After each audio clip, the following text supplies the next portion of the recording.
Morning all. It's 7:20 here in Missouri. No snow yet. But what I'm going to tell you about today, the book is called One More Breath by Amber Garr. I got a new Kindle 7, so now I can read them quicker and faster. I read this book in less than a day and a half. I'm going to read a little bit about the book, and then I'm going to tell you what I thought about the book. This is a work of fiction. The names, characters, places, incidents are product of the author's imagination and have not been used fictitiously or not constructed as real. Any resemblance to an actual person, living or dead, events or local is entirely coincidental. All rights are reserved. No parts of the books may be used or reproduced in any manner. Amber Garr also did the front of the book. What I'm going to read what they call synopsis. One more breath. After a fight with her abusive ex-boyfriend leaves her in the hospital once again, she knows it's time for a change. Just one college, Sydney decides to accept a position as a live-in nurse. But living in the comfort of Atlanta and support of her small circle of friends is hard to do. And when she meets her alien stepping client, Sydney second guesses all of her choice. A southern family with the social status and maintain the McNairs think very little of Sydney, especially since she reminds Mrs. McNair so much of her daughter-in-law she never accepted. But when Sydney encounters Quinn, the defiant grandson, her views of the family begin to change, and her heart begins to heal the hole left behind from the abuse. Sydney and Quinn may have a little time together, but it makes most of it, and the public display of their relationship is short-lived.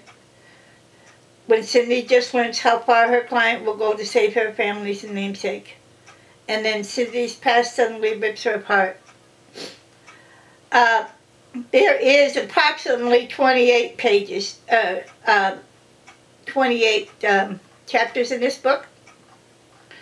But as you can see on the front, there's a man and a woman and a dove, okay? The thing is that this book was given to me free to do a review. This is the ARC, which means if there was any mistakes in it, you would be able to tell the author. Myself, I didn't see any, because usually I could, find them right away. The book is really great. I liked the way she had put this. It's out on the middle, just like a little island. And then what she does is Sydney is a hospice, like a hospice nurse. She comes in, takes care of the patients, stays in the house 24/7, The older grand lady, she's 98 years old, so you got to figure, she's going to be leaving pretty soon. So Sydney's making her life as much as easier as much as she can. She takes her back and forth to the doctors, takes her to appointments, make sure she gets her medication. But the old lady in the book, she doesn't like to do stuff. She yells at Sydney, gets her up at 2 or 3 o'clock in the morning, But that's normal, that's normal for almost the end of your life patient type thing. But see, she also is the type of person that wants to have this big grand party. And she has all her little buddies, these older ladies. Probably, they didn't say how old they are, but I'd say they're probably in the 70s to 80s. And, she has them coming over to do this huge grand party. So the estate that she lives on is well protected, or supposed to be, okay? And in the backyard, she has all these, she's saying, Sydney, we're going to have this all here, this here, this here, this here. And it looks like, you know, Sydney could dress the way she wants, you know, because it's hot there, so, you know, the lady doesn't say, you know, you got to wear a uniform, you got to do this, you got to do that. But when Sydney takes the old lady to Mrs. McNair to the doctor's, the lady goes cold blue. So the doctor turns around and says, I've got to show you this, Sydney. And she's an older person that doesn't want to go in the hospital. She said she's beat cancer 6 times. She's taking chemo, she's doing this and she's doing that. But you see, her son and her grandson is Quinn. And her son's not around all the time. He says, well, you got to make sure my mom's taken care of. I'll come back in maybe 2 weeks and see how she's doing. Quinn, he's in and out. He has to take care of the family business. Why? Because he's the 4th or 5th generation, and he's got a really weird name, and I cannot pronounce it, but he goes by Quinn. He doesn't like his name. So Quinn is fairly young. He's in his early 30s or so. Okay, because the author doesn't tell you how old he is, but she does tell you that, you know, how the family goes through it.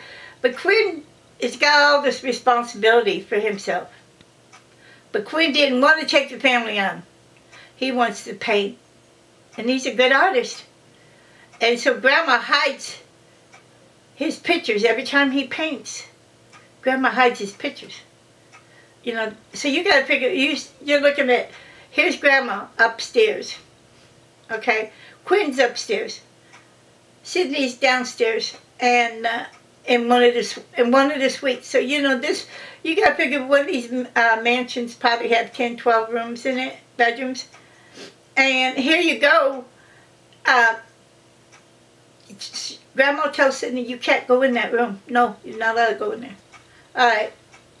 And it's like a study from wall to ceiling of pictures. Anywhere from a small one to, you know, from 12 by 12 to probably 30 feet by 30 feet, you know. Quinn, to get his relaxation, he paints. But he never sells nothing. Grandma keeps it. Grandma keeps it. But what I'm going to tell you, though, is that this is a really good book. I talked to the author last night. Told her I finished reading it, and then I'm going to blog it this morning. I'm going to put it on Amazon, Barnes & Noble. It'll go to Twitter. It'll go to my blog at DESI Riley's blog. Tumblr at Desi the Blonde. I can't think of, my mind's not working today, but you will love this book. I'm not going to tell you what happens about the book. Check my reviews, but the book has a great ending in it. It has a bad ending and a great ending. So she combined both endings together, and I'm kind of hoping that, you know, I'm not sure if she will or not. She might make another book off of Quinn and Sydney, which would be cool because they could go into another book for the next chapter of the McNairns. And I'd be happy to read any of your other books for you. I am in the process of, I had to take and download everything. So everything should be downloaded onto my new Kindle. And I'm in the process of reading another book already. I started one yesterday. So I'll have it done probably tonight or tomorrow morning. And I'm going down my list. I have 4 or 5 books, so I'm going down my list, guys. Be patient with me. But I'm going to say goodbye and read my reviews, please. If you like my reviews, I will do, you know, like I said, I do the books for you. You send me the ARC, I'll read it. I don't care what kind it is, just send it to me at DesiTheBlonde at MSN.com. See you guys.